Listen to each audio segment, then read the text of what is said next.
අද ගොඩක් දවසකින් වීඩියෝ එකක් කරන්නේ. ඉතින් හැමෝම මගේ YouTube channel එකට හරිම ආදරෙන් පිළිගන්නවා. අද වීඩියෝ එක self love ගැන වීඩියෝ එකක්. අද මම කියන්නේ good girls ලට ඇයි self love පටන් ගන්න අමාරු කියලා. අපි මුලින්ම බලමු කවුද මේ good girl කෙනෙක් කියන්නේ කියලා. අපි මෙතනදී good girl කෙනෙක් කියලා කියන්නේ නිතරම අනිත් අයට ගොඩක් උදව් කරන, අනිත් අයව සතුටින් තියන්න හැම වෙලාවෙම උත්සාහ කරන, තමන්ගේ සතුටට වඩා අනිත් අයගේ සතුට ගැන හිතන අය තමයි අපි මෙතනදී good girl කෙනෙක් කියලා කියන්නේ. මෙහෙම ගානු ළමයින්ට සමාජයෙන් ගොඩක් හොඳ කම්ප්ලිමන්ට්ස් ලැබෙනවා. එයා හරිම කරුණාවන්තයි, එයා හරිම හොඳයි වගේ ගොඩක් දේවල්. හැබැයි ප්‍රශ්නේ තමයි මෙහෙම ඉන්න ගොඩක් good girls දන්නේ නැහැ තමන්ට ආදරය කරන්න ඕන කොහොමද කියලා. එයාලා අනිත් අයට ආදරය කරාට තමන්ට ආදරය කරන්නේ නැහැ. එයාලට තමන්ට ආදරය කරන්න උවමනාවක් නැහැ. ඉතින් මෙහෙම ගානු ළමයි හැම වෙලේම අනිත් අය වෙනුවෙන් මහන්සි වෙනවා. good girls ලා හිතන්නේ අනිත් අයව සතුටින් තියන එක තමයි යාළුගේ ජොබ් එක කියලා. එහෙම හිතලා එයාගේ මානසික සතුට, මානසික සාමය නොසලකා හැරලා එයා අනිත් අය වෙනුවෙන් වැඩ කරනවා. කොච්චර මහන්සි වුණත් එයා තවත් කෙනෙක්ට නෑ බෑ කියන්නේ නැහැ. කොහොමද අමාරුකම තිබ්බත් එයා අනිත් අය වෙනුවෙන් මහන්සි වෙනවා. තමන් කරන අකමැති uncomfortable දේවල් පවා කරනවා. එයාලා බවුන්ඩරිස් හදාගන්න නෑ බෑ කියන්න හරිම බයයි. එයාලා බයයි එයාට ලැබිලා තියෙන අනිත් අයගේ ජීවිතය එයාට ලැබිලා තියෙන තැන නැති වෙයි. එයා නරක කෙනෙක් විදියට අනිත් අය හිතයි. ඒ වගේ දේවල් නිසා එයා මොන අමාරුව තිබ්බත් බවුන්ඩරිස් හදාගන්න නැතුව හැම වෙලේම අනිත් අය වෙනුවෙන් අවైలබල් වෙන්න පටන් ගන්නවා. අනිත් අයට උදව් කරන එක හොඳයි. හැබැයි මම හිතන්නේ නැහැ තමන්ට තමන්ව නැති කරගෙන, තමන්ව අමතක කරගෙන අනිත් කෙනාට උදව් කරන්න ඕන කියලා. මොකද හැමෝගෙම ජීවිතේ අංක 1 වෙන්න ඕන තමන්ව පරිස්සම් කරගෙන තමයි අනිත් කෙනාව පරිස්සම් කරන්න, අනිත් කෙනාට උදව් කරන්න ඕන. ඉතින් දැන් හිතන්නකෝ good girl කෙනෙක් තමන්ව අමතක කරගෙන අනිත් කෙනා වෙනුවෙන් කැප වෙනවා, මහන්සි වෙනවා කියලා.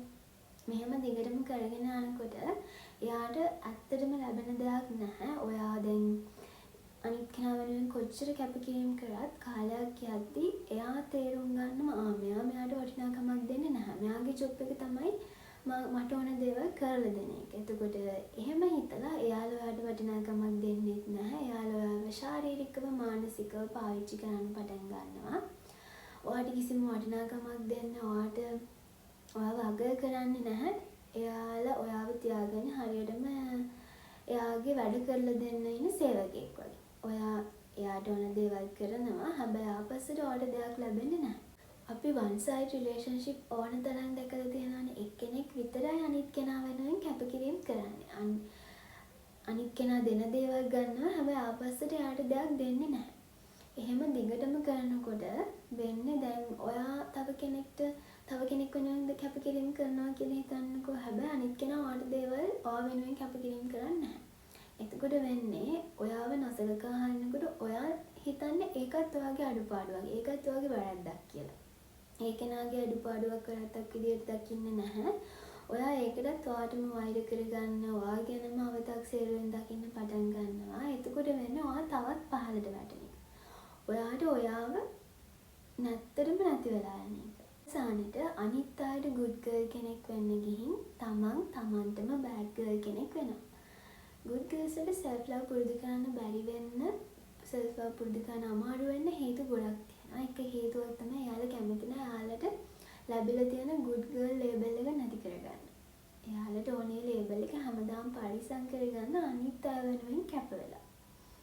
ඒ වගේම චූටි කාලේ ඉඳන් අපිට අහන්න ලැබිලා තියෙන තමන් ගැන ඕනවට වඩා හිතන එක ආත්මార్థකාමී දෙයක් කියලානේ. එතකොට self love කියවම කෙනෙක්ගේ ඔළුවට යන්නේ ආයක ආත්මార్థකාමී දෙයක්. තමන් ගැන ඕනට වඩා හිතන එක අනිත් අය ගැන හිතන්න නැතුව ඉන්න එක ආත්මార్థකාමී දෙයක් කියලා. මෙතනදී මම හිතන්නේ ආත්මార్థකාමී වෙන්නේ අපි කාගේ හරි සතුටක් උතුරගෙන අපේ සතුට හදාගන්නව නෑනේ. මෙතන තියෙන හැම දෙයක් නෙමෙයි. තමන්ව තෝරගන්න එක. තමන්ව සතුට වෙන දේවල්, තමන්ගේ මානසික සාමය ආරක්ෂා වෙන දේවල් කරන එක තමයි self love වලදී කරන්නේ.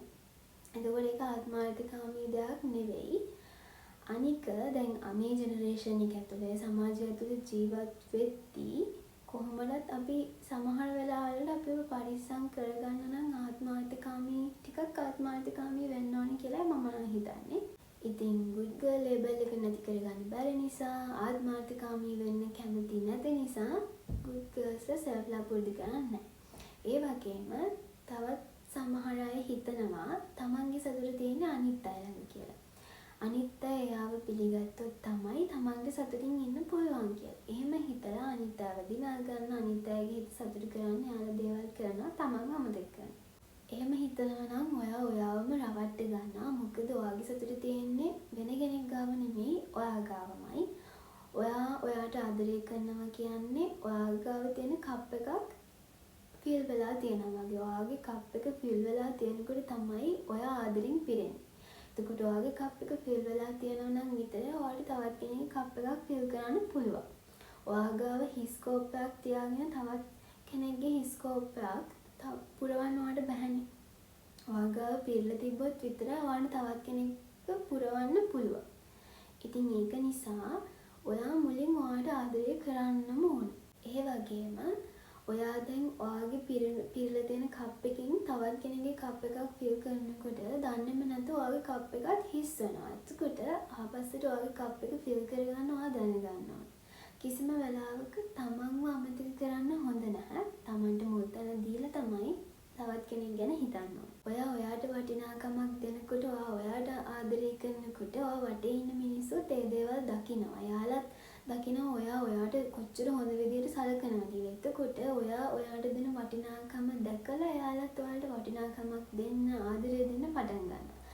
ඉතින් ඔයාගේ ජීවිතයේ තියෙන කනෙක්ෂන්ස් හෙල්ති විදියට තියාගන්නත් ඔයා අනිවාර්යයෙන්ම self love පුරුදු කරන්න ඕන. මෙච්චර කල් ඔයා කරේ අනිත් අයට good girl කෙනෙක් වෙලා ඔයාට bad girl කෙනෙක් වුණ එක නම් අද ඉඳන් ඒක නතර කරන්න. මුලින්ම ඔයාව තෝරගන්න, ඔයා වෙනුවෙන් කැපකිරීම කරන්න, ඔයාට ආදරය කරන්න පටන් ගන්න. ඔයා සතුටින් තියන්න හැම වෙලාවකම උත්සාහ කරන්න. ඔයාගේ ඉන්න වොයිස් එකට අහුම්කම් දෙන්න. දවස් ගානේ ඔව් පරිස්සමට ඉස්සරහට අරගෙන යන්න. self love කියන්නේ ආත්මාර්ථකාමී දෙයක් නෙමෙයි, කරන්න අමාරු දෙයක් නෙමෙයි, කරන්න හොඳ නැති දෙයක් නෙවෙයි. self love කියන්නේ ඔයා හරිම අමාරු මහන්සි ගමනක් ගිහිල්ලා ඔයාගේ ගෙදර එනවා වගේ දෙයක්. ඉතින් අද ඉඳන් ඔයාට ආදරය කරන්න පටන් ගන්න. අදට වීඩියෝ එක ඉවරයි. අලුත් වීඩියෝ එකකින් ඉක්මනටම හම්බෙමු.